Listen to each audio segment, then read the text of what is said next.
यही वजह है कि इजराइल कहता है न्यूक्लियर बॉम्ब नहीं हो सकता ईरान के साथ, क्योंकि वो आतंकी संगठनों के साथ खड़ा है। उसका न्यूक्लियर बॉम्ब बनाना यानी कि आतंकी संगठनों के हाथ में न्यूक्लियर बॉम्ब होना, इसीलिए हम ये नहीं होने देंगे। तो ये इंपॉर्टेंट है। मैं एक बार फिर से बताऊं, अगर रत्नदीप हमारे साथ जुड़ गए हैं सीधे इजराइल से, तो मैं उनके पास जाना चाहती हूं। इजराइल में जो तबाही मची है वो आपके स्क्रीन पर इस वक्त है। रत्नदीप, अगर आप मुझे दिखा सकते हैं वहां क्या तबाही मची है। लाइव इजराइल से हमारे साथ रत्नदीप जुड़े। मैं आपको एक चीज कैमरा को दूसरी तरफ करके दिखाता हूँ।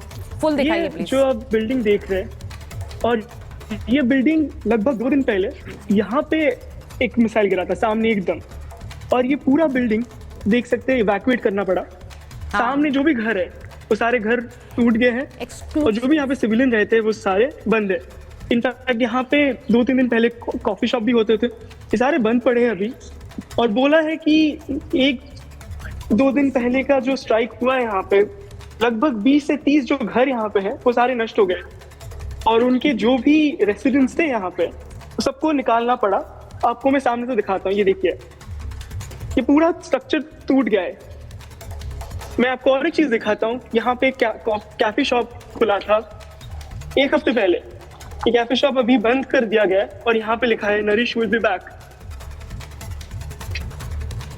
तो ये जो पूरा इलाका है, ये इस वक्त रत्नदीप इजराइल से हमारे साथ लाइव जुड़े हुए हैं, और वो तस्वीरें वहां से दिखा रहे हैं जो आज हमले हुए उसके बाद की जो तस्वीरें हैं वो भी वो दिखा रहे हैं, और वहां कैसी तबाही मची है। रत्नदीप, वहां पर इजराइल में ये कहा जाता है कि हर इमारत के नीचे बंकर्स हैं, क्योंकि उन्हें पता है उन पर कभी भी हमला हो सकता है।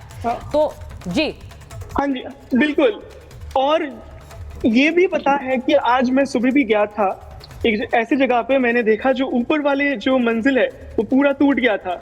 क्योंकि वो बंकर में गए थे, उनका जान बच गया था, खरोच के बिना बाहर आए थे, लेकिन पूरा ऊपर के 2 मंजिल पूरा नीचे गिर गया था।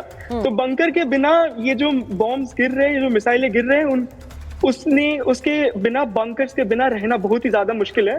और 10 मिनट मिलता है सायरन बजने के बाद, आपको बंकर जाने पे टाइम मिलता है। उस 10 मिनट के अंदर भीतर आप अपनी जिंदगी अपने हाथ में लेके जाते हो।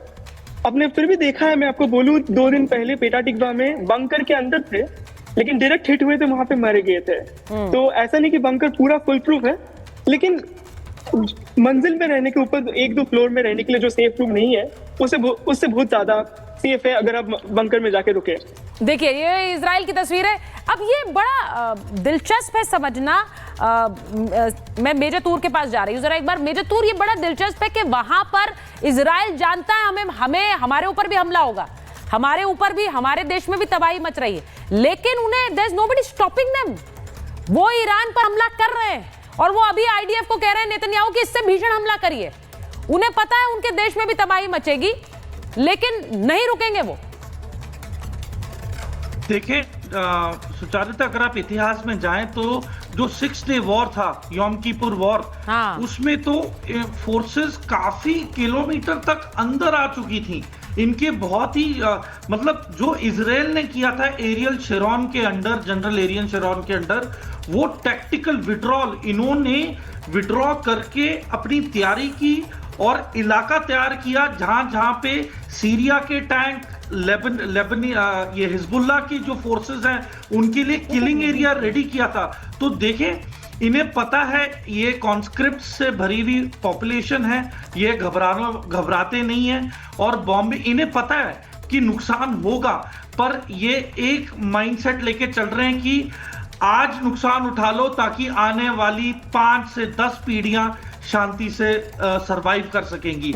यदि ये आज कुर्बानी नहीं दी तो इजराइल का मिटना भी तय हो सकता है। It is a fight for survival, और मरता क्या नहीं करता।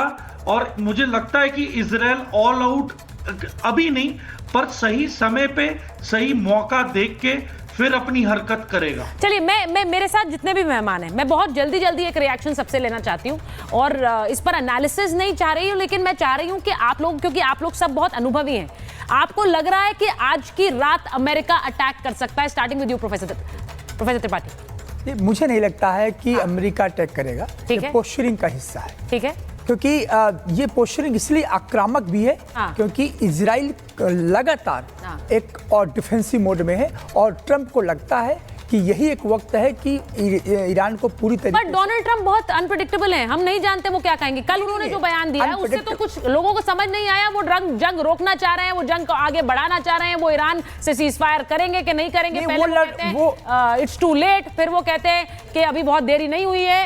रोविंदर जी, आपका टेक जल्दी से इस पर। प्लेन के बारे में मेरे ख्याल से ये ज्यादा साइकोलॉजिकल है। डूम्सडे प्लेन बनाया जब व्हाइट हाउस पर अटैक हो, ताकि प्रेसिडेंट और डिफेंस सेक्रेटरी इत्यादि फ्लाइंग व्हाइट हाउस बन जाता है वो। जब न्यूक्लियर अटैक अमेरिका पे, आपको याद है पुतिन का भी डूम्सडे प्लेन की बात होती थी। तो ये डूम्सडे प्लेन अमेरिका को क्या उड़ाने की जरूरत है? जंग इतनी दूर हो रही है, उनके ऊपर कोई न्यूक्लियर अटैक नहीं आने वाला। सो आई डोंट अंडरस्टैंड ये डूम्सडे प्लेन क्या करेगा other than psychological one. Secondly, chance I don't know, I think आज भी हो सकता है, कल भी हो सकता है। ट्रंप ने मोरलेस डिसीजन बना लिया, इन पे प्रेशर आ गया है। नेतन्याहू जैसे भी तूर साहब बात कर रहे हैं, इनके लिए जिंदगी का आखिरी मौका है कि पूरा खत्म कर दो और जनरेशंस को सेव कर दो। ट्रंप के अंदर पॉलिटिकल बेस डिवाइडेड है। आधा बेस कहता है बिल्कुल नहीं जाना, फॉरएवर वॉर्स, इराक, अफगानिस्तान जैसे। स्टीव बैनर सपोर्टर कह रहे नहीं जाना, बट आधे सपोर्टर्स कह रहे हैं वेस्टर्न सिविलाइजेशन का मामला है, जाना है। पर जाना भी है तो केवल बॉम्बिंग करने जाना है, ट्रूप्स ऑन ग्राउंड बिल्कुल नहीं है, जो मेरी विचार है। ट्रूप्स ऑन ग्राउंड बिल्कुल नहीं है। मेजर तूर, आपको क्या लग रहा है? ये आपको लग रहा है कि आज रात हमला होगा?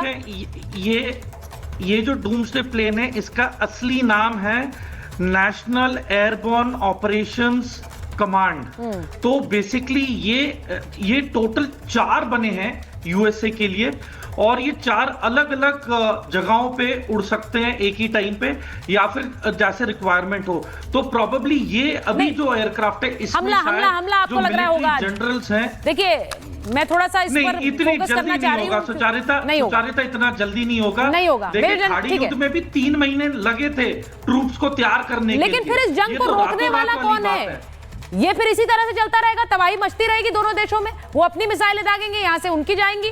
इसमें रोकने वाले तो एक डोनाल्ड ट्रंप लग रहा था मध्यस्थ के रूप में होंगे, वो नहीं है मध्यस्थ। एक उन्हें नोबेल प्राइज दे रहा है, लेकिन एक यहां वो युद्ध को आगे जारी रखना चाहते हैं।